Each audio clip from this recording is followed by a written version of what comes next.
pessoal, estou aqui hoje para dar continuidade justamente naquela apresentação que eu fiz alguns meses atrás. Ali eu trouxe os resultados do primeiro semestre do ano de 2025, até especialmente do segundo trimestre de 2025. Naquele momento eu falei que essa seria uma rotina nossa aqui, de trazer transparência para os números das empresas, para os negócios das empresas, como que as empresas estão se comportando operacionalmente.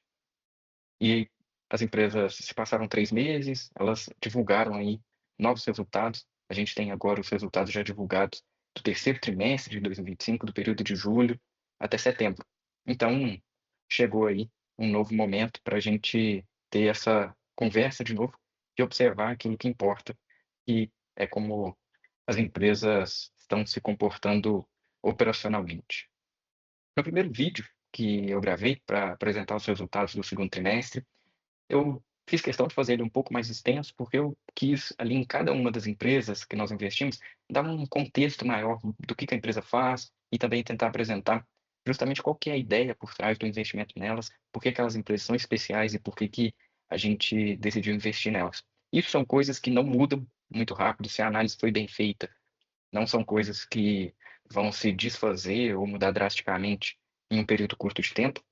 E justamente por causa disso, nessa apresentação eu vou ser mais objetivo, mais breve, justamente para porque aqui eu acho que o que é relevante é apresentar justamente os resultados desse período. Quem quiser entender um pouco melhor a empresa, tem uma explicação um pouco mais detalhada lá no primeiro vídeo dos resultados do segundo trimestre. Então, vamos começar aqui. Como sempre, eu falei até no primeiro vídeo lá do segundo trimestre, eu vou apresentar as empresas em ordem de relevância para os nossos investimentos aqui. Então, as primeiras empresas são as empresas mais importantes, ou seja, que têm uma participação maior nos nossos investimentos, e as últimas empresas são as empresas que a gente tem um percentual menor investido nelas. Essas primeiras empresas aqui, a gente tem um investimento que ele não é fixo, depende aí do momento do mercado, às vezes aparece alguma oportunidade para a gente alocar mais ou desalocar, assim como a própria movimentação do mercado faz com que as proporções mudem, mas as primeiras empresas aqui, a gente tem um investimento na casa de 17 até 20% da carteira total, e aí vai caindo, as próximas empresas têm por volta de 10 a 13%, até chegando ali na última, que a gente tem investimentos na casa de 3 a 3,5%. Começando com o Banco Inter, a empresa que nós temos um investimento mais relevante, já tinha apresentado um bom resultado lá no segundo trimestre e esse resultado veio melhor. A gente teve aqui como destaque que eu coloquei uma adição de 2 milhões de clientes no trimestre, um indicador muito interessante que o Inter tem melhorado sequencialmente, trimestre após trimestre, está vindo melhor, é o percentual de clientes ativos. Então, a gente tem agora um percentual de 58% do total de clientes do Inter é um cliente que ele realmente gera receita para o Inter, né? Carteira de crédito cresceu 30% aí no ano contra ano, e o volume de depósitos, fiz questão de colocar isso aqui, como é que funciona ali o banco, né? O banco ele recebe depósitos das pessoas e usa esses depósitos e o patrimônio do próprio banco para fazer empréstimos. De forma simples é isso.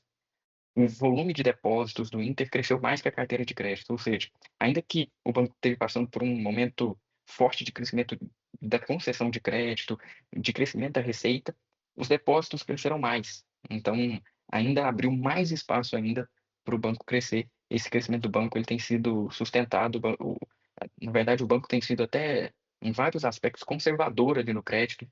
Ele tem uma capacidade de conceder até mais e isso poderia até ampliar ainda mais a receita do banco. E aí tem o ponto que é central para o Inter, faz parte da estratégia do negócio, que é o custo de funding.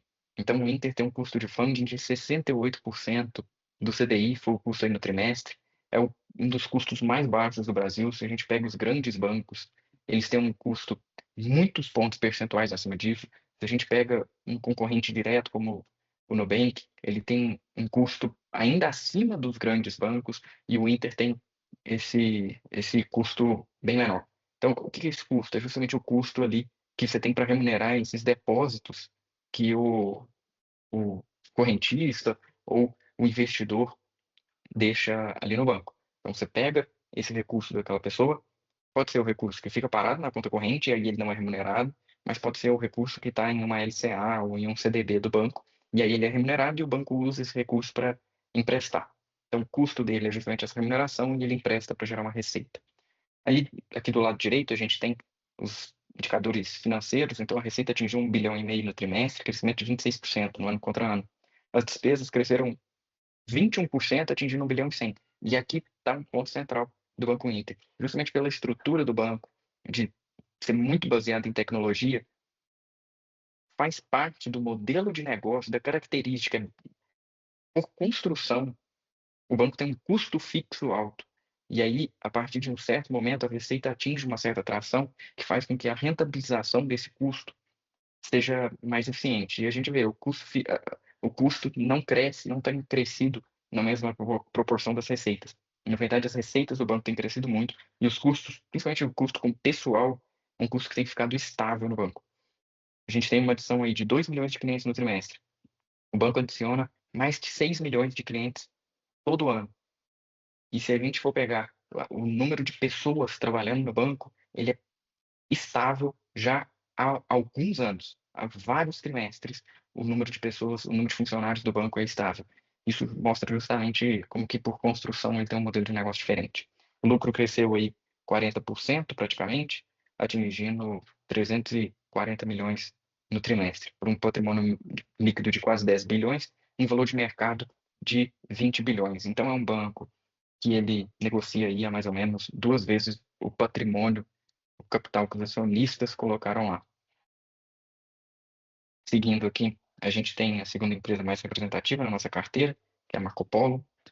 E como destaque aqui, eu quero colocar a participação de mercado. Esse é um grande indicador de uma empresa que tem um mercado ah, cativo ali para ela, mas não só isso, assim, uma empresa que tem uma vantagem comparativa perante os seus clientes. A Marco Polo mantém aí um market share próximo de metade de ônibus brasileiros há décadas. Então, isso demonstra justamente como que é uma empresa que possui, de fato, vantagens comparativas no mercado que ela atua. Atingiu um ROIC, que é o retorno sobre todo o capital que está investido na empresa, seja dos acionistas, seja via dívida. Então, a cada R$ 1 que é colocado na empresa, ela retorna 1,25 ao ano. E aí, quando a gente considera só o capital que os acionistas colocaram, desconsiderando o capital ali oriundo de dívida, ela está com retorno de 30%. É verdade que os dois indicadores de retorno ali, eles caíram no trimestre em relação ao terceiro trimestre de 2024, mas a gente teve um evento não recorrente na Marco Polo nesse trimestre. A margem líquida, por exemplo, da Marco Polo cresceu nesse trimestre, mas se a gente desconsidera o evento não recorrente.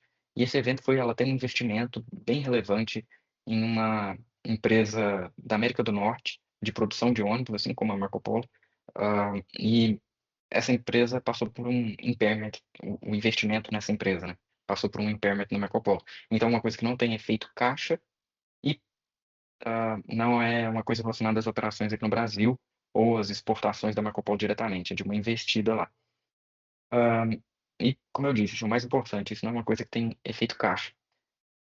Aqui cabe um destaque também, que a Marco Polo teve um trimestre, até um pouco da reação do mercado, a forma como o mercado se comportou diante dos resultados da empresa foi uma reação um pouco negativa, porque o mercado brasileiro, as vendas da Marco Polo no mercado nacional deram uma freada. Ela teve uma redução aí na receita para vendas no mercado nacional em relação ao ano passado, que foi muito compensado aí pelas vendas no mercado externo da Marco Polo, tanto exportação quanto as produções que ela faz fora do Brasil. A gente tem um entendimento, né, que a Marco Polo, ela passou por um momento, ela está passando por um momento aqui no mercado brasileiro muito bom, que já tem vários trimestres, o mercado brasileiro vem passando por uma renovação da frota de ônibus, que ela estava ainda está, inclusive, em um pico histórico de envelhecimento. A idade média dos ônibus no Brasil, hoje é a idade mais alta de toda a história, justamente porque a gente passou aí muitos anos sem acontecer uma renovação, e chega um momento que você tem a necessidade de fazer a renovação dessa frota de ônibus. O Marco Polo vem pegando isso. Ah, no mercado externo, esse mesmo cenário ele está presente. Só que o mercado externo ele está com mais dificuldades de fazer esse movimento. Aconteceu, por exemplo, na América do Norte, a própria empresa que a Marco Polo tem investimento, ela ainda tem dificuldade de produção por falta de alguns componentes. A verdade é que o mercado brasileiro ele começou uma recuperação antes dos outros mercados. E o que a gente tem visto agora é justamente o mercado brasileiro dando uma arrefecida, mas o mercado externo fazendo justamente o movimento que aconteceu nos últimos trimestres no mercado brasileiro. Pode entender disso é que, bom, a frota de ônibus brasileira continua velha, em pico de idade, ela continua necessitando de renovação. Em algum momento a gente precisa manter um certo patamar de vendas para que, inclusive, os ônibus sejam economicamente viáveis. Os ônibus velhos, eles têm um custo para serem mantidos maior do que os ônibus novos a partir de um certo momento. Então, isso não gera grandes preocupações aqui, essa arrefecida. Tem justamente um efeito, efeito de taxa de juros, a maior parte dos ônibus aqui eles são financiados. Então, a taxa de juros no momento atual está realmente atingindo o mercado, mas o, a necessidade da renovação, se a gente entende que o ônibus continua sendo um meio de transporte útil, a necessidade de renovação ela é presente. Em algum momento a gente vai ter essas vendas têm que acontecer. Ainda assim, a gente teve um crescimento de 8% na receita em relação ao ano passado. As despesas cresceram 12%, e aí aqui nas despesas tem um impacto justamente da, daquele impairment que eu disse, ele aparece aí nas despesas. Sem isso, o crescimento das despesas teria sido próximo do crescimento das receitas, então não teria, como eu disse, uma redução de margem, que foi o que aconteceu. Na verdade, as margens da Marco Polo apresentaram uma expansão. Lucro líquido de 330 milhões, uma dívida líquida de 70 milhões. Dívida, Marco Polo é uma empresa sem dívida praticamente, né? Então, que a gente tenha uma empresa aí, caixa líquido, com uma rentabilidade sobre o capital investido muito alta, negociando a um valor bem baixo. A gente, inclusive, a Marco Polo passou por uma queda aí nessas últimas semanas, aí depois do resultado, e até ah, tem uma distinção ali, a Marco Polo tem dois tipos de ações. A ação que a gente compra, a gente paga pela empresa hoje alguma coisa como 6,5 bilhões de reais. Então, alguma coisa entre 6,5 bilhões a 7 bilhões no valor de mercado. Seria como se a gente estivesse comprando a empresa por esse valor, entre 6,5 e 7. Uma empresa que tem aí um lucro anual de algo em torno de 1,3 bilhão. Então, a Marco Polo para a gente tá alguma coisa entre 5 a 6 vezes o lucro, o valor dela, o que a gente está pagando mais ou menos 5 a 6 anos de lucro. É uma empresa que, para o patamar de qualidade que ela tem, uma market share de metade do mercado, ah, um ROI aí rodando acima de 30%, entendo que é uma grande oportunidade de investimento. Seguindo aqui, a gente tem Multilaser. Multilaser foi um resultado extremamente positivo, foi uma surpresa para a gente. E entendo que o resultado dela passa por uma recuperação, mas teve ali alguns itens, algumas vendas que ela fez que não eram esperadas. A recuperação deveria não, a recuperação poderia ser mais lenta, mas a gente teve já uma evolução muito grande nesse terceiro trimestre. Na Multilaser, a gente justamente tem um investimento baseado numa a empresa sempre foi uma empresa muito rentável. Nos últimos anos passou por momentos muito difíceis ali depois da pandemia, mas entendo que não tem uma grande mudança em relação ao que era o histórico dela. Essa dificuldade nos resultados nos últimos anos fez com que a empresa ficasse muito barata, no meu entendimento, e abriu uma oportunidade para fazer um investimento numa empresa que historicamente foi de retorno. Retornos, quando eu digo retornos, são os retornos do próprio negócio, né? Um negócio extremamente rentável. Ah, e aí aqui eu a gente teve essa oportunidade, a empresa já há alguns trimestres, desde ali o ano passado, está se recuperando e nesse trimestre ela deu um passo bem relevante aí para recuperar o que era o histórico. A gente teve uma receita de 1,070 bilhões no terceiro trimestre, um crescimento de 32%, despesas de praticamente 1 bilhão, pagou 8 milhões de imposto de renda e contribuição social, ah, um lucro líquido de 66 milhões. Então, só para ter ideia aí do patamar de evolução, esse lucro líquido é 40, quase 44 vezes maior do que o lucro líquido do terceiro trimestre de 2024. Dívida líquida de 30 milhões, ou seja, a empresa, bem dizer, não tem dívida, uma empresa que deu aí um lucro de quase 70 milhões no trimestre, uma dívida de 30 milhões é bem irrelevante, até quando a gente olha que a empresa tem quase 1,8 bilhão em capital de giro. Ou seja, tomando ali estoques, ah, contas a receber, descontando que ela precisa pagar para fornecedores, ela tem 1,8 bilhão. Então essa dívida é bem pouco representativa, com um valor de mercado de 850 milhões. Ou seja, uma empresa valendo 850 milhões, que só de capital de giro ela tem 1,8 bilhão. Se a gente acrescenta aí os outros ativos da empresa estão imobilizados, por exemplo, das fábricas que ela tem, a gente vai para mais de 2 bilhões em ativos líquidos. E a empresa vale aí menos de 900 milhões de reais. É, acho que dá para dizer que está entre os melhores resultados aí das empresas que nós investimos. Estou bem satisfeito com o resultado da Multilaser. Inclusive, depois aí da divulgação dos resultados, a gente teve uma performance boa. O mercado tem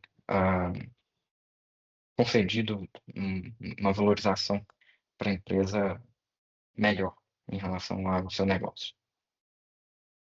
O próximo resultado aqui do grupo Fleury, ah, aqui cabe dizer o seguinte: a gente tem uma preferência por negócios que tenham um alto retorno sobre o capital investido. E o grupo Fleury é um destaque nisso. Coloquei aqui o ROIC dos últimos 12 meses da empresa, como eu disse lá na Marco Polo. O ROIC é justamente o retorno sobre qualquer capital que você coloque na empresa. Fleury tem um ROIC de quase 40% ao ano. Ou seja, cada R$ 1 que você tem de investimento ali, ele retorna 40% o, o próprio negócio, né? A gente teve um outro destaque, o Fleury, ele é já uma empresa muito consolidada nas suas atuações, nas suas regiões de atuação. Então, ele tem um crescimento muito baseado em fazer aquisições de laboratórios que estejam em públicos aderentes a que a empresa entende como públicos rentáveis, mas também com complementariedade geográfica. Não seja um laboratório que seja um concorrente geograficamente ali do Fleury. Ou seja, que não seja uma aquisição que retire receita de algum lugar do Fleury. A gente teve a aquisição do Laboratório São Lucas, do Laboratório FEME. O Laboratório São Lucas é um laboratório ali do interior de São Paulo, tem 3 unidades. É uma aquisição menor, o FEME já tem um grupo maior, é um laboratório especializado em medicina diagnóstica para mulheres. Ah, e o grande destaque em relação ao Fleury é que eles têm sido muito disciplinados nessas aquisições. O grande problema ou oportunidade para o Fleury, como ele tem dificuldade de crescer muito, ele gera muito capital e ele não consegue reinvestir no próprio negócio esse capital, ele precisa fazer aquisições de laboratórios. O grande problema é o preço da aquisição. Inclusive, o Fleury errou isso no passado, fez aquisições muito caras, mas hoje, como eu coloco aqui, as aquisições desse laboratório estão rodando a 5 vezes EBITDA. Quando a gente considera ah, as sinergias do negócio, né? Então, veja, o próprio processamento dos exames, o Fleury tem grandes centrais de processamento de exames, como o Hermes Pardini, por exemplo, que é uma marca do grupo. Ele consegue ter uma redução de custo nesses laboratórios, considerando as reduções de custo, ou seja, o próprio incremento que você tem naturalmente ali no EBITDA por estar fazendo parte de um grupo maior, essas aquisições caem de valor ali que foi pago para algo como 3 a 3,5 vezes EBITDA. Então, são aquisições feitas a um múltiplo bem atrativo. O grupo atingiu uma receita de 2,191 bilhões no terceiro trimestre, um crescimento de 11,6%, despesas de 1.955 bilhões, crescimento de 14%. Aqui, cabe um destaque, o Fleury, ah, dentre as empresas que eu já apresentei aqui, é a empresa mais alavancada. Ainda que o grupo tem uma alavancagem bem baixa, uma alavancagem aí de cerca de uma vez o EBITDA, ah, é o mais alavancado, porque os outros que eu citei aqui praticamente não têm dívida. Então, ele tem um componente aqui no crescimento das despesas, que é justamente o aumento da taxa de juros. A taxa de juros subiu bastante em relação ao terceiro trimestre de 2024. Então, o que está justamente fazendo com que as despesas tenham um crescimento um pouco maior do que as receitas aí é essa variação na taxa de juros. De novo, algo que ah, é, vamos dizer assim, passa por um patamar de acomodação, é algo mais circunstancial, não é exatamente sob o controle da empresa, e não é nenhum problema, assim, o negócio é extremamente rentável, com um ROIC ali, como eu disse, de quase 40%, muito acima da taxa de juros, e também a gente tem uma perspectiva aí de alguma redução disso ao longo do tempo. Um imposto de renda pago de 54 milhões, que gera um lucro líquido de 182 milhões, estável em relação ao ano passado, justamente porque a gente tem esse gasto maior aí no resultado financeiro, uma dívida de 2 bilhões e 38 milhões de reais. O valor de mercado de 8 bilhões e 830 milhões, um crescimento no valor de mercado de 13% em relação ao ano passado. Aqui é interessante a gente observar o seguinte, que quando a gente olha todo o capital investido ali no Fleury, a gente tem um capital de cerca de 2 bilhões e 700 milhões. Se a gente olha quanto que o Fleury está negociando em relação a esse capital, a gente chega a um patamar muito próximo do que ele tem pago nas aquisições que ele tem feito. Quando a gente olha então o EBITDA em relação a esse capital alocado, apesar das informações serem limitadas, a gente não tem muito conhecimento do, dos números das empresas adquiridas, dá para inferir, com base no que a gente tem, que ele está comprando as empresas antes de considerar as sinergias em um patamar próximo ao que ele próprio negocia. O entendimento de que o Fleury é atrativo, hoje essas aquisições têm sido também atrativas e isso justamente contribui para que seja um investimento melhor para a gente. Em seguida aqui a gente tem 3tentos. A empresa 3tentos é uma grande surpresa, assim. Ela está num segmento que está passando por dificuldades, a gente vê inclusive bancos sofrendo com inadimplência do segmento agrícola, mas de forma impressionante a 3tentos continua crescendo muito e continua com as margens que sempre entregou, com os mesmos patamares de rentabilidade. Não tem tido problema com inadimplência, isso é uma grata surpresa que eu tive ao longo desse ano, que me motivou justamente, um dos pontos que me motivou a fazer um investimento na empresa, foi entender que não é uma empresa que estava entregando resultado só porque anteriormente estava passando por momentos muito bons no setor, mas ela tem ido muito bem em momentos ruins do setor. Isso é uma coisa rara de se ver. Então, a gente tem visto ganho de market share no Mato Grosso, a empresa tem inaugurado lojas lá, margem líquida estável de 4,1% aí nos 9 meses de 2025, um ROI na casa de 20%, teve uma queda em relação ao ano passado, mas aqui cabe destacar que a margem líquida manteve-se estável, então o que aconteceu foi mais no capital. A empresa hoje tem um capital alocado maior, justamente porque ela está passando por investimentos. Ela já teve um dispêndio grande em uma fábrica de etanol que ela ah, tem construído lá no Mato Grosso. Isso, tanto investimento na fábrica, ele ainda não gera retorno. Assim como a fábrica vai ficar pronta, a fábrica está dentro do cronograma, vai ficar pronta no início do ano que vem. Uma fábrica que vai operar num patamar de rentabilidade muito alto, etanol de milho no Brasil tem tido uma rentabilidade muito alta, muito superior ao etanol de cana. E essa fábrica, para ela operar, como ela já vai ficar pronta nos próximos meses, a empresa já tem um certo capital de giro alocado para essa fábrica. Ela já tem uma aquisição de matéria, de insumo para que essa fábrica consiga operar. Isso tudo faz com que o balanço da empresa, a empresa tem mais capital parado. Por isso o ROI diminuiu um pouco aí em relação ao ano passado, mas uma coisa circunstancial. E uma outra coisa interessante que sempre é difícil de saber ah, se as empresas operam isso bem é o hedge. A empresa lida muito com commodities e ela lida com descasamento. A empresa tem indústria, por exemplo, de processamento de soja. Isso, ela precisa adquirir essa soja, vender depois os subprodutos que ela processa ali, gera farelo, gera óleo de soja. E qualquer descasamento, do momento que ela compra a soja até o momento dela vender os produtos, pode ter uma variação e ela tomar um prejuízo.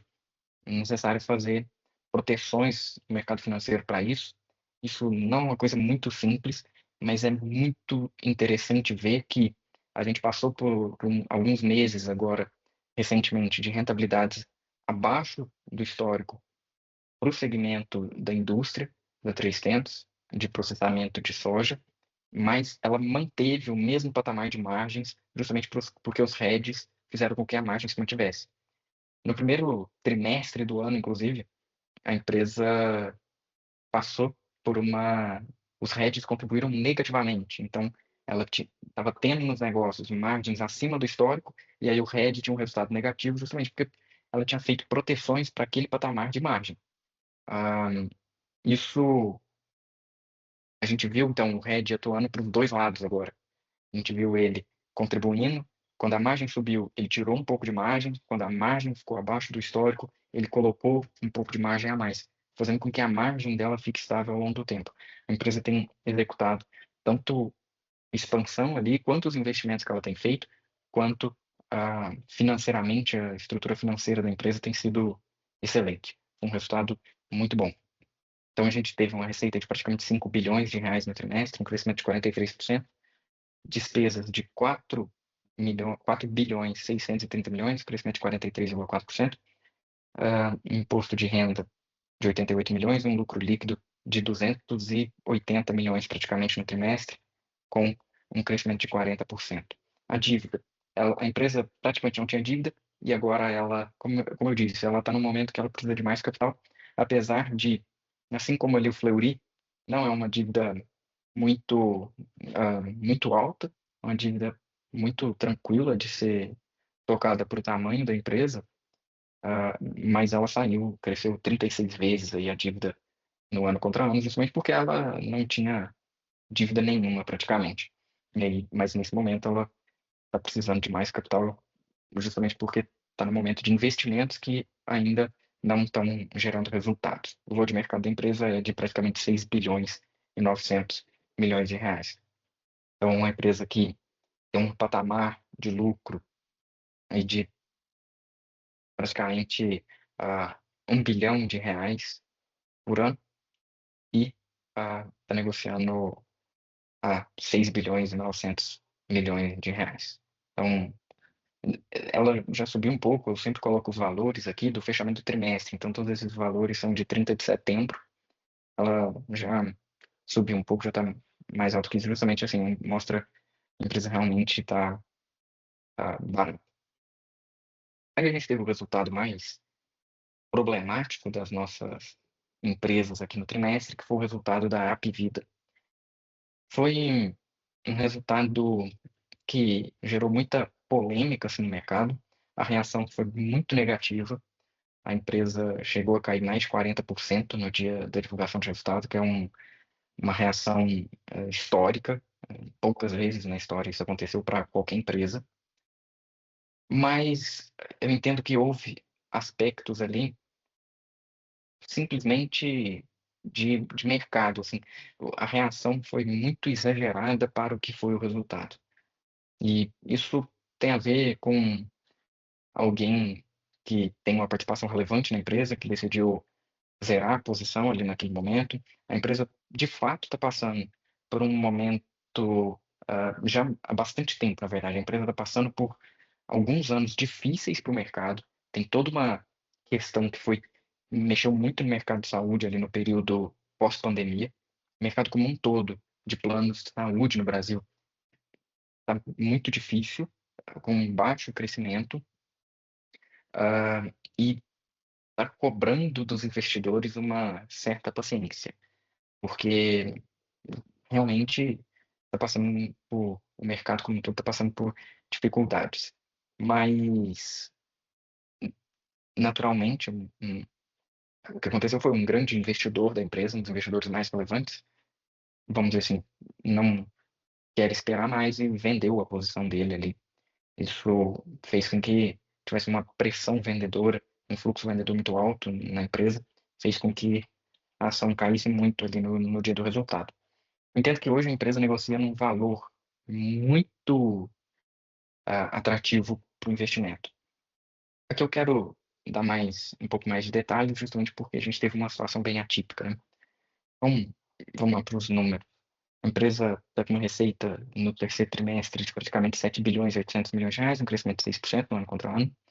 Despesas de 7 bilhões e 572 milhões, crescimento de 7%. Imposto de renda, na verdade, foi negativo, porque a empresa tem muitos créditos de imposto de renda, mas é de 128 milhões de reais, um lucro líquido ajustado de 330 milhões de reais. Aquele é ajustado justamente porque a empresa ela tem muitas despesas que não são despesas caixa. Por isso faz sentido desconsiderar essas despesas. O lucro cresceu 13% no ano contra ano. Dívida líquida de 4 bilhões e 250 milhões, com aí um crescimento de 2,6% no ano contra ano. O valor de mercado de 18 bilhões de reais. De novo, esse valor de mercado ele é do fechamento do trimestre, então ele é antes da queda. Hoje a empresa está valendo alguma coisa próxima de 9 bilhões de reais, mais ou menos metade do que ela valia em 30 de setembro. Então, é realmente uma queda muito grande. A gente pode ver que a receita cresceu 6%. E eu coloquei ali como primeiro destaque que a gente teve uma estabilidade no número de beneficiários do plano de saúde, então a empresa não cresceu a quantidade de pessoas com plano de saúde, mas ela fez um reajuste nos preços de 6%. O que tem acontecido é, basicamente, os custos com saúde, de forma geral, eles têm crescido muito, e a gente está num momento de que ah, as empresas estão precisando fazer reajustes nos preços. Esses reajustes tornam difíceis justamente os crescimentos. A empresa tem mantido a base de beneficiários, mas não tem conseguido crescer. E um dos motivos para isso é justamente que ela tem ah, tido que repassar muito preço, porque os custos com saúde têm subido muito de forma geral. Ah, isso, a empresa deu até alguns detalhes. O nível de utilização dos planos de saúde eles têm subido bastante, as pessoas estão usando mais, mas além disso, você tem uma inflação nos custos de saúde. As- os custos, em geral ali de um hospital, eles têm subido mais do que a inflação. Então, tudo isso faz com que os custos da Apvida tenham crescido muito. O que que dá, por que investir na empresa? Acho que essa é a pergunta. A Apvida, ela tem um modelo completamente diferente, assim como eu citei no Banco Inter, que o Banco Inter tem um modelo ali no banco, que ele cresce as receitas de forma muito mais rápida do que as despesas, e isso faz com que a rentabilidade do banco cresça muito rápido. Na Apvida, ela, por construção, tem um modelo diferente do resto. Ela é o maior plano de saúde do Brasil e ela também é o grande plano de saúde verticalizado, ou seja, ela é dona do plano de saúde e da rede de atendimento. Isso faz com que ela tenha algumas vantagens em termos de custo. Como a gente pode ver isso de forma muito clara.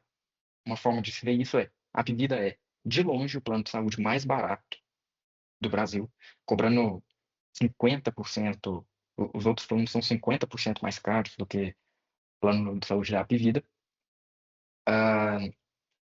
e ela mantém uma rentabilidade. A empresa dá lucro, inclusive, se a gente for olhar o próprio trimestre, foi um trimestre difícil, deu 330 milhões de reais de lucro. Anualizando isso, a gente tem 1 bilhão e 300 milhões de reais. a empresa valendo 9 bilhões, ela está valendo menos de 10 vezes lucro. É uma empresa e quando a gente faz a conta do capital investido dos acionistas ali nela, ela gera um retorno acima de 20% ao ano. Então, quando a gente olha o ROIC da empresa ou o ROI, estão acima de 20% ao ano. Um nível de um negócio extremamente rentável. E tem tido dificuldades de crescimento. A empresa lá atrás teve um mercado precificava ela como uma empresa que cresceria muito. Então, passou por uma certa reavaliação. Mas eu entendo que hoje, a gente está investindo nela hoje, entendo que hoje é uma empresa que tem um valor muito atrativo para o investimento. E olhando de forma o cenário competitivo assim para a empresa, a maior parte dos planos de saúde no Brasil estão operando ali com níveis de rentabilidade muito baixos e eles cobram muito mais caro do que a Apivida. Isso mostra justamente a força do modelo dela. É uma empresa que, mesmo sendo o plano de saúde mais barato, é um dos planos de saúde mais rentáveis. Justamente porque, por construção, ela tem um modelo diferente, esse modelo verticalizado. Isso é uma vantagem comparativa natural. Ela, ela é construída assim. Isso não é algo muito simples de se replicar. A empresa ainda passou por grandes dificuldades, assim, ela fez uma fusão muito grande, né? Eram dois planos de saúde muito grandes, que era a Apivida e a Notre Dame Intermédica. Tem uma série de complexidades para conseguir integrar isso, mas eu entendo que agora a gente está num momento justamente de colher os benefícios dessa integração. A sinistralidade realmente está num patamar mais alto do que o histórico, está no patamar de 75%, um crescimento de quase 1,5 ponto em relação ao ano passado, mas ainda assim é uma das melhores sinistralidades do Brasil. Ah, então, é um setor que tem um crescimento estrutural.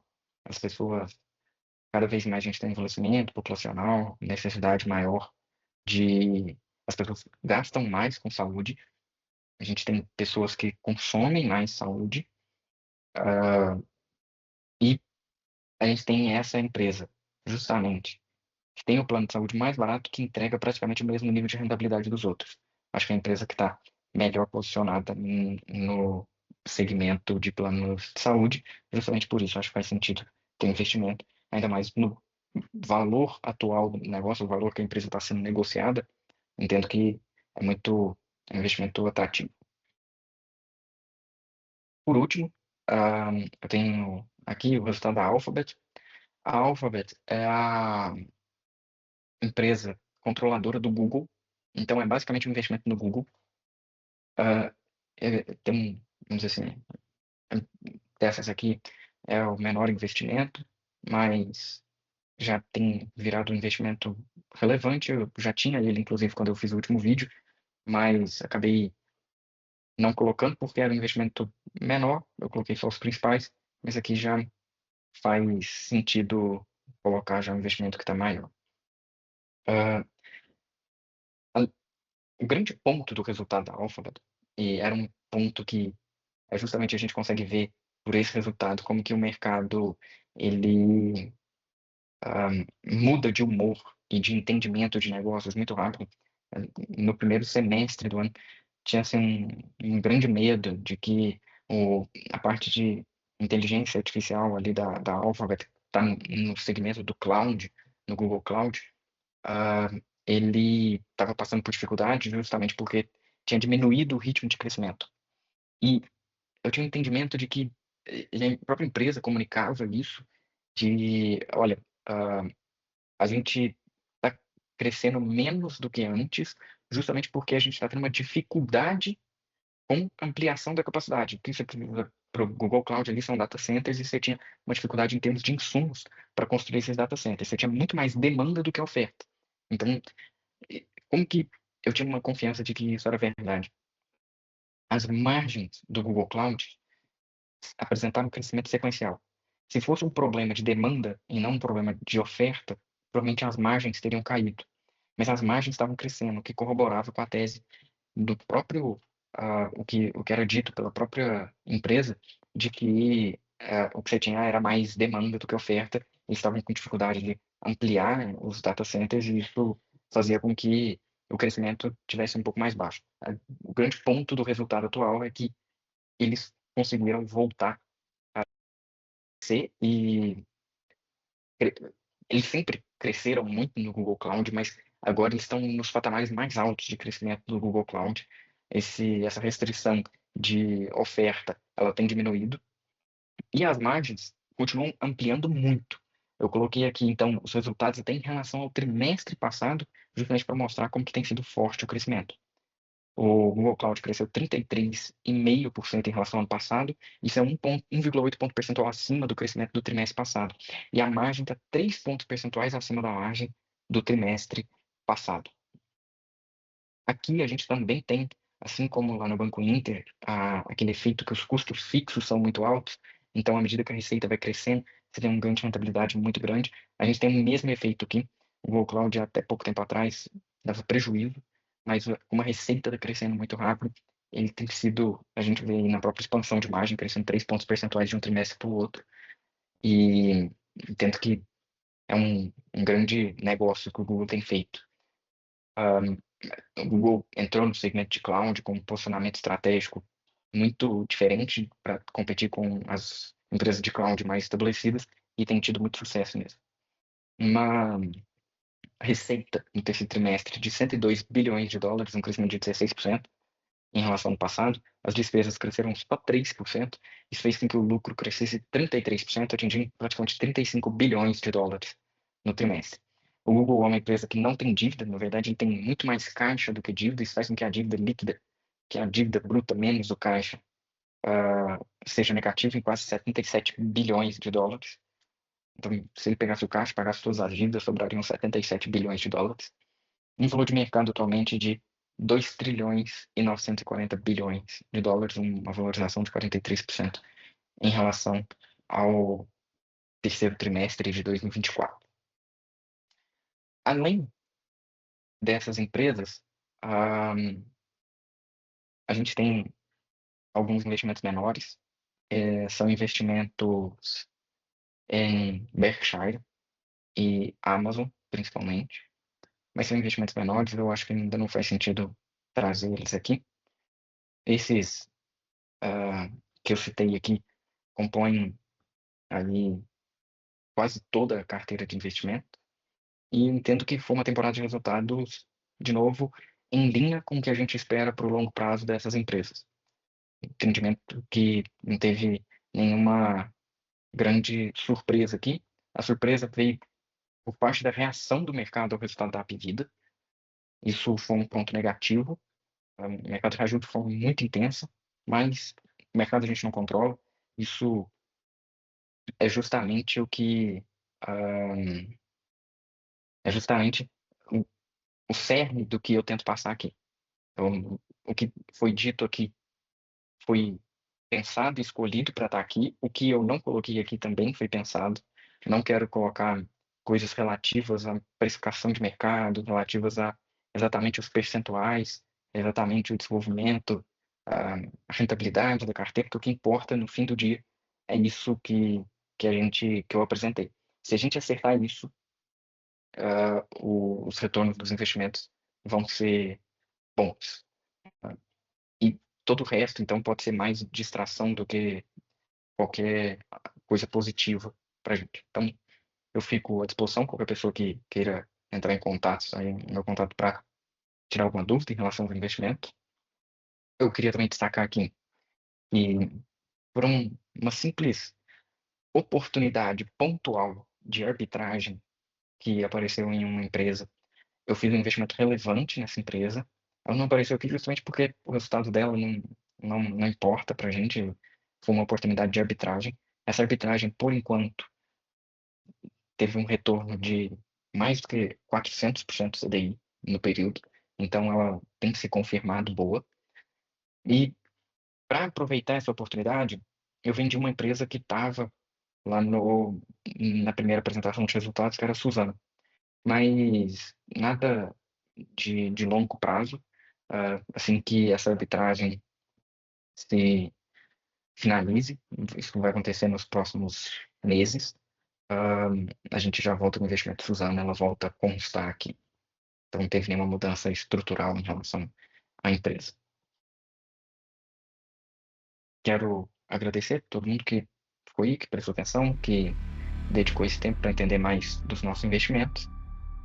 E Até mais.